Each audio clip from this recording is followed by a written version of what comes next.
खगोल विज्ञान के बारे में जानेंगे, जिसमें हम अपना solar system, star, planet, galaxies, celestial bodies और अपना जो सौर मंडल वगैरह है उसको सभी को वर्चुअल फॉर्म में देखेंगे कि हमारी जो पृथ्वी है, मंगल है, चंद्रमा है, सूरज है, वो सभी हमको कैसे दिखाई देते हैं।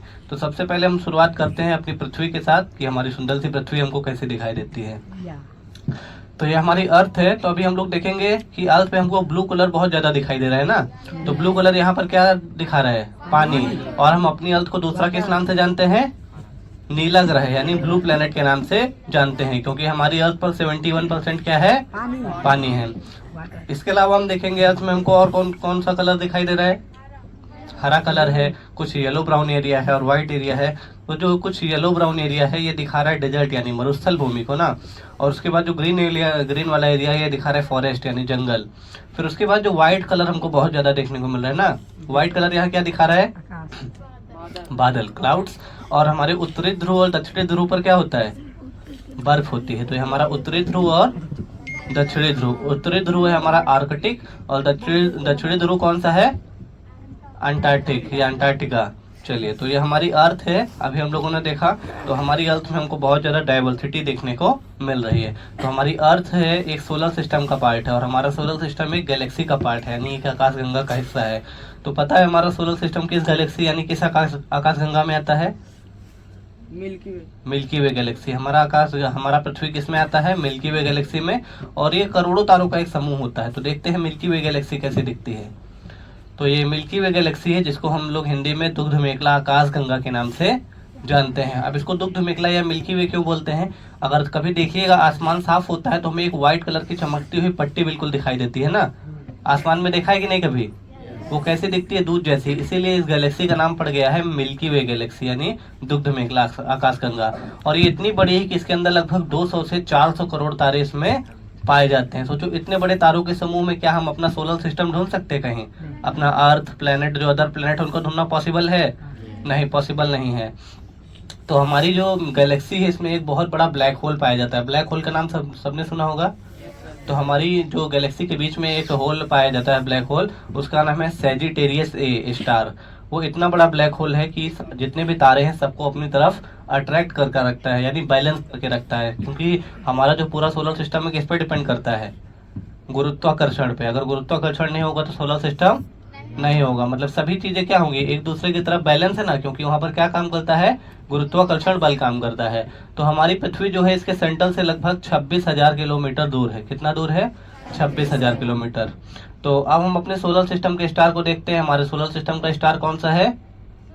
सूर्य। तो ये हमारा सन है जिसके चारों तरफ हमारे सभी ग्रह चक्कर लगाते हैं। तो हमारा अभी जो हम लोग सन देख रहे हैं, हम सन की आउटर लेयर को देख रहे हैं। इसका नाम क्या है? Corona layer. और इसका टेम्परेचर लगभग 5,500 डिग्री सेल्सियस से 6,000 डिग्री सेल्सियस तक होता है। सोचिए, हमारे सूर्य की बाहरी परत का ही तापमान इतना ज्यादा है तो अंदर से हमारा सूरज कितना ज्यादा गर्म होगा और अंदर से कैसा दिखता होगा। तो अपने सन का हम इंटरनल व्यू देखते हैं एक्सरे कॉपी के थ्रू कि अंदर से हमारा सन हमको कुछ इस प्रकार का दिखाई देता है। इसके ऊपर अभी किसी भी प्रकार का कोई लेयर नहीं है। तो हम देखेंगे यहाँ पर हमको स्पार्किंग यानी विस्फोट होता हुआ दिख रहा है। क्या कारण है विस्फोट होता है हमारे सूरज में? हमारे सन में एक रिएक्शन चलती रहती है जिसको बोलते हैं न्यूक्लियर फ्यूजन फिजन रिएक्शन यानी नाभिकीय संलयन, जिसमें क्या होता है? हाइड्रोजन और हीलियम आपस में रिएक्शन करते हैं, जिसके कारण क्या होता है? यहाँ पर विस्फोट होता हुआ हमको दिख रहा है। तो हमारा सूर्य इतना बड़ा है कि हम लोग एक्सपेक्ट नहीं कर सकते। हमारे जो प्लेनेट है इसके एक हिस्से के बराबर भी नहीं है। जो हमारे 8 ग्रह हैं इसके सामने कुछ भी नहीं है। और हमारे सूर्य के केंद्र का तापमान लगभग 15 मिलियन डिग्री सेल्सियस तक होता है। तो अब अपना सौर मंडल देखते हैं हम। सूर्य के सामने हमारे सभी ग्रह कितना बड़े दिखते हैं। तो देख सकते हैं शुरुआत के जो 4 ग्रह हैं तो सूर्य के सामने बिल्कुल ना के बराबर दिख रहे हैं यानी बहुत छोटे हैं। लेकिन लास्ट के 4 प्लेनेट क्या है? थोड़ा बड़े हैं। और शुरुआत के जो 4 ग्रह हैं वो टेरेस्ट्रियल है। जैसे हमारी पृथ्वी है, पृथ्वी पे हमारी भूमि, पहाड़ वगैरह सब पाए जाते हैं ना। लेकिन लास्ट के 4 प्लेनेट कैसे हैं? गैसियस प्लेनेट है यानी वहां पर भूमि नहीं पाई जाती। जैसे हम लोग मान के चलो वहां प्लेन ले जाएंगे तो वहां प्लेन उतारने का जगह नहीं है, क्योंकि गैस में कहीं लैंडिंग नहीं हो सकता है। तो एक एक करके हम लोग सभी ग्रहों को देखते हैं ना। तो पहचानिए कौन सा ग्रह हो सकता है? चांद। चंद्रमा तो ग्रह नहीं है ना, चंद्रमा उपग्रह है। पृथ्वी किसको लग रहा है? सबसे पहला कौन सा ग्रह होता है? बुध ग्रह। कौन सा है? बुध ग्रह यानी मरकरी है, और ये देखने में किसकी तरह लग रहा है? चांद की तरह। यानी यहाँ का तापमान कैसा है?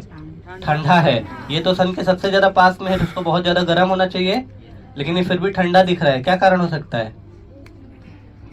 क्योंकि यहाँ पर वायुमंडल नहीं है। अगर वायुमंडल नहीं होगा तो सन को रोकने के लिए कुछ हमको चाहिए होगा ना। जैसे सन का लाइट आ रहा है तो वायुमंडल क्या करता है? सन के लाइट को अंदर रोक लेता है, लेकिन यहाँ वायुमंडल ही नहीं है। सन का लाइट आता है और रिफ्लेक्शन बिना हुए वापस चल जाता है, यानी यहाँ का टेम्परेचर बढ़ नहीं पाता है ज्यादा। इसीलिए सन के सबसे ज्यादा पास में होते हुए भी सबसे ज्यादा गर्म ग्रह नहीं है।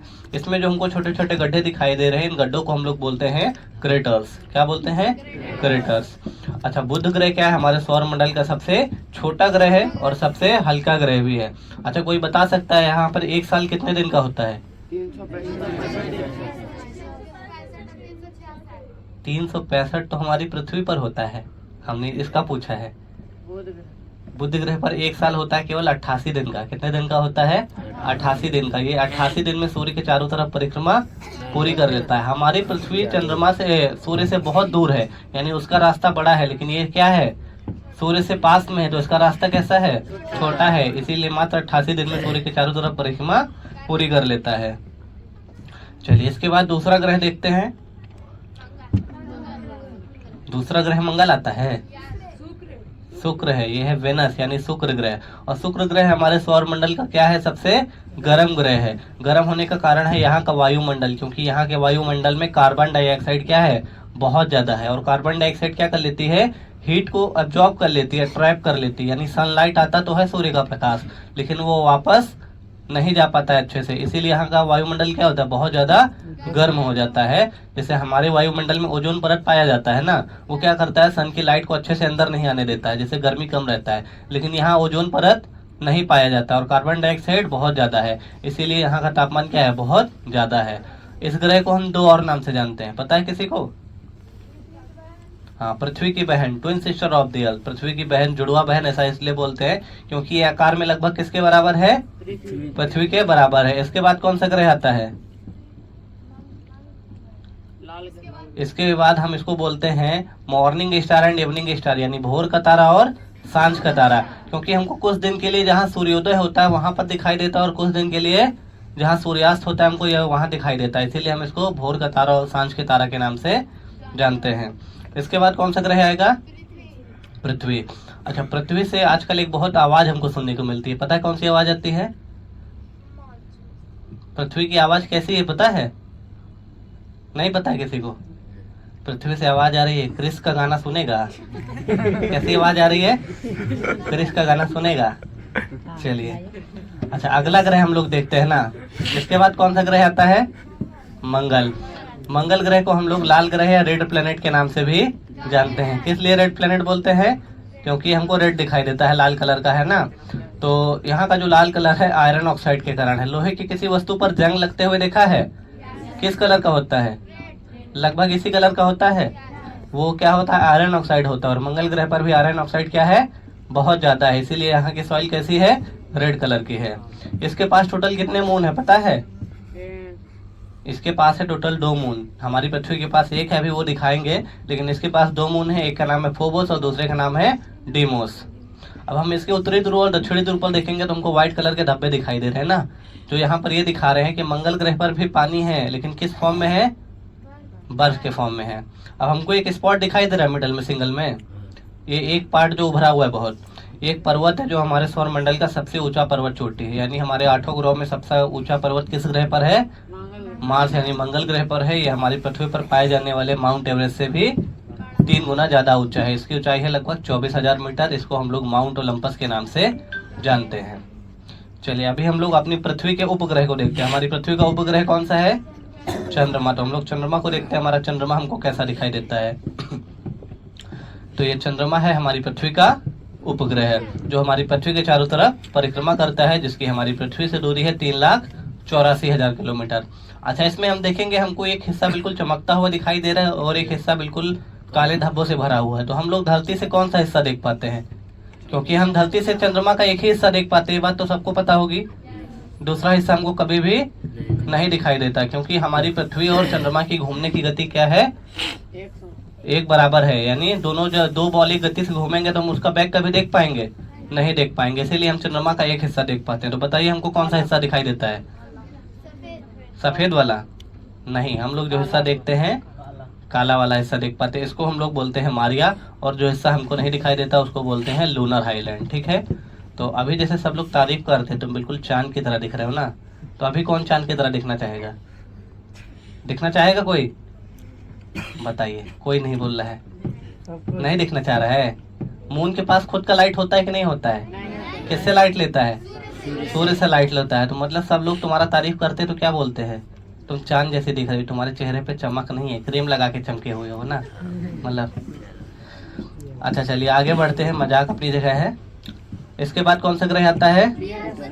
बृहस्पति ग्रह। बृहस्पति ग्रह क्या है? हमारे सौरमंडल का सबसे बड़ा ग्रह है। ये ग्रह इतना बड़ा है कि इसके अंदर लगभग 1300 पृथ्वियां समा जाएंगी। सोचो हमारी पृथ्वी कितनी बड़ी है और 1300 पृथ्वी के बराबर ये ग्रह इतना बड़ा है। और इसके पास टोटल हमको 95 मून देखने को मिलते हैं। मतलब इसके पास टोटल कितने चंद्रमा है? 95 चंद्रमा है। अब इसके बॉटम में हमको देखेंगे एक तूफान चलता हुआ हमको दिखाई दे रहा है, जो आग की तरह दिख रहा है। कुछ दिख रहा है? ये एक साइक्लोन है जो लगभग 150 लाख वर्ष से कंटिन्यू जुपिटर पर चल रहा है, जो क्या करता है हमारी पृथ्वी और मंगल की तरफ आने वाले उल्का पिंडों को अपनी तरफ आकर्षित करके उनकी दिशा बदल देता है। जैसे सुना होगा ना 2012 में दुनिया खत्म होने वाली है कि एक बहुत बड़ा एस्टेरॉइड हमारी पृथ्वी की तरफ आ रहा है, लेकिन ये क्या करता है, किसकी वजह से रुक जाता है? बृहस्पति ग्रह पे जो तूफान चलता रहता है इसको बोलते हैं द ग्रेट जाइंट स्पॉट। यानी इतना बड़ा तूफान है कि 3 पृथ्वियों के बराबर ये तूफान बृहस्पति पर कंटिन्यू चलता रहता है। इसके बाद कौन सा ग्रह आता है? कौन सा ग्रह सबके ऊपर भारी होता है? शनि ग्रह भारी होता है ना। तो अभी किसके किसके ऊपर भारी है? सबके ऊपर भारी है। तो ये कौन सा ग्रह है? शनि ग्रह। शनि ग्रह हमारे सौरमंडल का दूसरा सबसे बड़ा ग्रह है और दूसरा सबसे हल्का ग्रह भी है। यानी आकार में तो बड़ा है लेकिन वेट में कैसा है? हल्का है। क्या कारण हो सकता है, क्यों हल्का है ये ग्रह इतना हल्का है कि अगर हम सभी ग्रहों को पानी पर उतारेंगे तो हमें पानी पर भी तैरता हुआ दिखाई देगा, इतना हल्का ग्रह है। पता है क्यों? पहली बात तो एक ऐसा प्लेनेट है गैसियस है, यानी यहाँ पर क्या पाया जाता है? केवल गैस पाई जाती है, लेकिन गैस के साथ साथ यहाँ गैस की डेंसिटी है बहुत ज्यादा कम है, इसीलिए आकार में बड़ा होते हुए भी वेट में हल्का है। जैसे हमारे पास एक रबड़ का बॉल होता है, वो ठोस होता है, छोटा होता है और भारी होता है ना, लेकिन प्लास्टिक का बॉल कैसा होता है? बड़ा होता है लेकिन वेट में कैसा होता है? हल्का होता है। ये प्लास्टिक के बॉल की तरह है, ऊपर से तो भारी है लेकिन अंदर से कैसा है? ये खोखला है, इसीलिए आकार में बड़ा होते हुए भी हल्का है। आपको पता है एक ग्रह पर हीरे की बरसात होती है, कौन सा ग्रह हो सकता है? अरुण ग्रह। यानी यूरेनस पर हमको डायमंड रेन देखने को मिलती है। और अरुण ग्रह हमारे सौरमंडल का तीसरा सबसे बड़ा ग्रह है और सबसे ठंडा ग्रह भी है, क्योंकि सूर्य से बहुत ज्यादा दूर है। तो यहाँ पर क्या है, बहुत ज्यादा बर्फ पाई जाती है, ठंड है, और यहाँ पर हीलियम गैस भी बहुत ज्यादा है, जिसके कारण ये हमारे सौरमंडल का सबसे ठंडा ग्रह है। लास्ट ग्रह कौन सा है? वरुण ग्रह है। वरुण को हम लोग जाइंट ऑफ आइस यानी बर्फ के दानों के नाम से भी जानते हैं, क्योंकि यहाँ पर बर्फ के अलावा इस ग्रह पर और कुछ भी नहीं है। चलिए अच्छा, 2006 के पहले हम अपने सौरमंडल में एक और ग्रह पढ़ते थे, प्लूटो। तो देखते हैं प्लूटो कैसा दिखाई देता था, हमारे सौरमंडल का 9वां ग्रह। तो ये प्लूटो है हमारे सोलर सिस्टम का 9th प्लेनेट। कुछ ऐसा हमको दिखाई देता था, चॉकलेटी और क्रीम कलर का। तो क्या कारण है अब हम इसको सौरमंडल में नहीं गिनते हैं? क्योंकि इस पे जितना भी चॉकलेट और क्रीम था सब बच्चे खा गए और गायब हो गए हमारे सौरमंडल से। सही कारण है कि दूसरा कोई कारण है? तो क्या कारण है बताइए? ये आकार में चंद्रमा से यानी हमारी पृथ्वी का जो उपग्रह है मून, उससे भी छोटा है। मतलब कोई ग्रह अगर उपग्रह से छोटा है तो हम उसको ग्रह की श्रेणी में नहीं रख सकते। और इसका दूसरा कारण है कि इसका कोई रास्ता फिक्स नहीं है। सभी ग्रह सूर्य के चारों तरफ एक फिक्स रास्ते में चक्कर लगाते हैं ना, लेकिन इसका कोई फिक्स रास्ता नहीं। कभी कभी ये अपने रास्ते में घूमता है, कभी वरुण ग्रह के रास्ते में चला जाता है और कभी कोई अलग ही रास्ता बना लेता है। इसीलिए हम इसको ग्रह की श्रेणी में नहीं गिनते हैं। अब इसको हम लोग डॉ प्लैनेट यानी बौना ग्रह की श्रेणी में रखते हैं। चलिए फिर से वापस आते हैं अपनी पृथ्वी पर, देखते हैं अंतरिक्ष से हमारी पृथ्वी कैसे दिखाई देती है। अगर हम अपनी पृथ्वी से 12,000 फीट की ऊंचाई पर जाएंगे तो ऊपर से देखने पर हमारी पृथ्वी कुछ ऐसी हमको दिखाई देगी। तो हम यहाँ पर बादल का मूवमेंट, जैसे एक जगह से बादल दूसरी जगह कैसे जाता है, मानसून कैसे आता है हमारी पृथ्वी पर, तो देख सकते हैं हम लोग। अच्छा, हमारी पृथ्वी से सारा बादल एक साथ गायब हो सकता है, ऐसा पॉसिबल है? लेकिन अगर हो जाएगा तब क्या होगा? हो जाएगा तो क्या होगा? हो जाएगा तो क्या होगा नहीं पता। चलिए करके देखते हैं, पहले होगा तो कैसा दिखेगा हमारी पृथ्वी। बिना बादलों के हमारी पृथ्वी हमको कुछ ऐसी दिखाई देगी। यहाँ पर जितने भी महाद्वीप हैं तो हम सभी को आसानी से देख सकते हैं। टोटल कितना महाद्वीप है हमारी पृथ्वी पर? 7। तो हमारा भारत किस महाद्वीप में आता है? एशिया। और एशिया क्या है? सबसे बड़ा महाद्वीप है। फिर नीचे कौन सा महाद्वीप है? ऑस्ट्रेलिया। फिर हम लोग इधर आएंगे तो ये अफ्रीका, साउथ अफ्रीका के नीचे एक आइलैंड है मेडागास्कर आइलैंड। फिर ऊपर ये जो ग्रीन कलर का पट्टी दिख रहा है कौन सा है? यूरोप। फिर हम लोग इधर आएंगे तो हमारा दक्षिणी अमेरिका और ऊपर उत्तरी अमेरिका। फिर उत्तरी अमेरिका के राइट में हमको एक व्हाइट कलर का हिस्सा दिख रहा है बहुत बड़ा, वो है ग्रीनलैंड। फिर नीचे आएंगे तो ये कौन सा महाद्वीप है? आखिरी महाद्वीप ऑस्ट्रेलिया तो देख चुके हैं। अंटार्कटिका, कौन सा है? अंटार्कटिका। चलिए अब अपनी पृथ्वी को देखते हैं। अगर हमारी पृथ्वी पर पानी भी नहीं रहेगा तब हमारी पृथ्वी कैसे दिखाई देगी? अभी जैसे हमने बिना बादलों के देखा, तो हम अपनी पृथ्वी को देखते हैं बिना पानी के। अगर हमारी पृथ्वी से पानी भी समाप्त हो जाएगा तब हमारी पृथ्वी हमको कैसे दिखाई देगी? बिल्कुल जैसे चंद्रमा होता है ना, चंद्रमा का सरफेस बिल्कुल ऐसा ही दिखता है ना। तो चंद्रमा पर क्या है? पानी नहीं है। तो इसी तरह हमारी पृथ्वी भी वैसे ही दिखाई देगी हमको। अब देखते हैं हमारी पृथ्वी पर आधी तरफ दिन होता है और आधी तरफ रात होती है। तो दोनों एक साथ में तो देखना इम्पॉसिबल है ना, लेकिन हम लोग यहाँ पर देखते हैं अपनी पूरी पृथ्वी को दिन और रात एक साथ। तो अभी हम देखेंगे हमारी आधी पृथ्वी पर दिन है और आधी पृथ्वी पर रात है। दिन और रात को जो लाइन डिवाइड करती है उसको बोलते हैं टर्मिनेटर। क्या बोलते हैं? टर्मिनेटर। अच्छा, हम यहाँ पर देख रहे हैं, हम लोग सुनते हैं पहले कि जब हमारे यहाँ रात होती है तो अमेरिका में क्या होता है? दिन होता है। तो अभी हमें इंडिया में क्या दिख रहा है? इंडिया में क्या है? रात। अब हम लोग अमेरिका में चलते हैं। अमेरिका में क्या दिख रहा है हमको? दिन है। मतलब जब हमारे यहाँ रात है तो अमेरिका में दिन, जब हमारे यहाँ दिन होगा तो अमेरिका में रात। चलिए अब अपनी पृथ्वी को देखते हैं फुल टाइम नैरेटिव में, क्योंकि हमारा सूरज क्या है? हमारे सूरज की एक एज है लगभग 10 अरब साल। 10 अरब साल बाद क्या होगा? हमारा सूरज भी समाप्त हो जाएगा। ठीक है, हमारे सौरमंडल में जितने भी ग्रह हैं सबकी एक एज है। तो हम देखते हैं अगर हमारी पृथ्वी पर सूरज नहीं रहेगा तब हमारी पृथ्वी देख सकते हैं कैसे दिखाई देगी। पहली बात तो पृथ्वी समाप्त हो जाएगी, लेकिन हम लोग एक्सपेक्ट करके देख सकते हैं कि अगर हमारी अर्थ पर सनलाइट नहीं पड़ेगा तो रात में अगर हमारी पूरी पृथ्वी हो जाएगी तो ऐसे दिखाई देगी। तो यहाँ पर जो हमको लाइट दिखाई दे रही है वो पॉपुलेशन डेंसिटी यानी जनसंख्या घनत्व को दिखा रही है, कहाँ पर कितने ज़्यादा लोग रहते हैं। जैसे हमारा भारत अभी पॉपुलेशन में कितने नंबर पर है? पहला नंबर। तो हम देख सकते हो ऑल ओवर इंडिया में हमको बहुत ज़्यादा लाइट देखने को मिल रही है, मतलब पूरे भारत में बहुत ज़्यादा जनसंख्या है। दूसरा नंबर पर कौन है?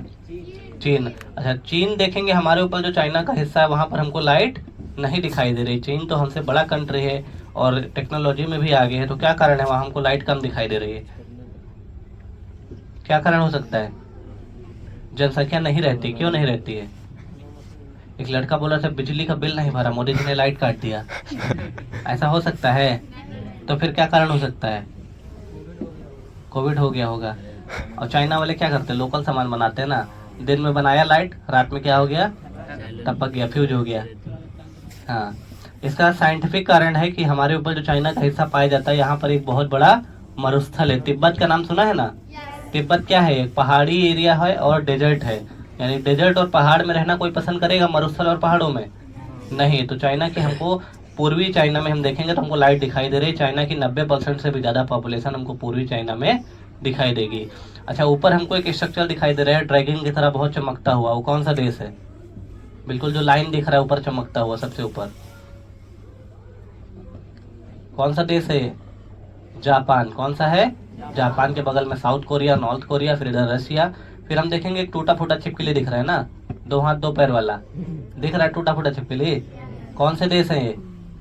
अभी हमने बताया था अमेरिका। ये है यूरोप। कौन से देश है?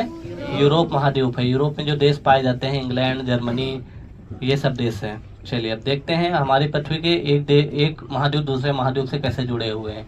तो जैसे मान के चलो हमें अमेरिका, ऑस्ट्रेलिया, यूरोप जाना है तो हम किसके थ्रू जाएंगे? अपनी कार से तो नहीं जा सकते वहाँ, तो हम कैसे जाएंगे? एरोप्लेन और शिप के थ्रू, यानी पानी के थ्रू जा सकते हैं और एरोप्लेन के। तो ब्लू कलर के जो हमको लाइन दिखाई दे रहे हैं वो क्या दिखा रहे हैं यहाँ पर? पानी का रास्ता। और रेड वाले एरोप्लेन। चलिए अच्छा, अब देखिए पृथ्वी के ऊपर जो भी छोटा छोटा दिखाई दे रहा है क्या हो सकता है? कीड़ा मकोड़ा, मछली। हवा में उड़ने वाला मछली आ गया क्या 2025 में? क्या है ये सभी? पक्का एरोप्लेन है? अभी भी कंफर्म नहीं है। ये सभी एरोप्लेन ही हैं। क्या है? सभी एरोप्लेन ही हैं जो यहाँ पर एयर ट्रैफिक को दिखा रहा है। जैसे रोड पे ट्रैफिक होता है ना, वैसे आसमान में भी ट्रैफिक होता है। किसका ट्रैफिक होता है? एरोप्लेन का ट्रैफिक होता है। तो हमारे भारत में लगभग 2000 फ्लाइट डेली उड़ती है, इसीलिए इतना ज़्यादा ट्रैफिक नहीं है। वहीं हम चीन और जापान में देखेंगे तो हमारे यहाँ से ज़्यादा दिखाई देगा। इससे पहले मैंने दिखाया था टूटा फूटा छिपकली, वो कौन से देश थे? यूरोप। यूरोप। तो हम लोग यूरोप का देखते हैं एयर ट्रैफिक। छिपकली कैसा था? टूटा फूटा ना, और क्या हो गया? निपट गया, उसके ऊपर कीड़ा पड़ गया सब, है ना। यहाँ पर इतना ज्यादा एरोप्लेन हमको देखने को मिल रहा है कि हम लोग सोच भी नहीं सकते हैं। यहाँ पर लगभग 45,000 फ्लाइट एक साथ हवा में रहती है। सोचो, एक साथ आसमान में 45,000 हवाई जहाज इन देशों के ऊपर रहता है। और कहाँ पर सबसे ज्यादा एरोप्लेन हमको देखने को मिलेगा? जापान तो देख चुके हैं, अमेरिका, नॉर्थ अमेरिका यानी यूएसए और मैक्सिको। तो देख सकते हैं यहाँ पर हमको सबसे ज़्यादा एयर ट्रैफिक देखने को मिल रहा है। यूरोप के बाद अमेरिका। अमेरिका में लगभग 85,000 जहाज एक साथ हवा में रहता है, यूरोप से भी ज़्यादा। तो दोनों का कनेक्शन हम लोग देख सकते हैं। चलिए आखिरी स्लाइड हम लोग देखते हैं कि हमारी पृथ्वी पर मौसम कैसे बदलता है। जैसे हमारा भारत में ही मौसम बदलता रहता है ना, तो सबसे पहले हम लोग भारत को ही देखते हैं। तो हम लोग देखेंगे भारत हमारा एक टाइम के लिए बिल्कुल ग्रीन ना, और एक टाइम के लिए कैसा दिख रहा है?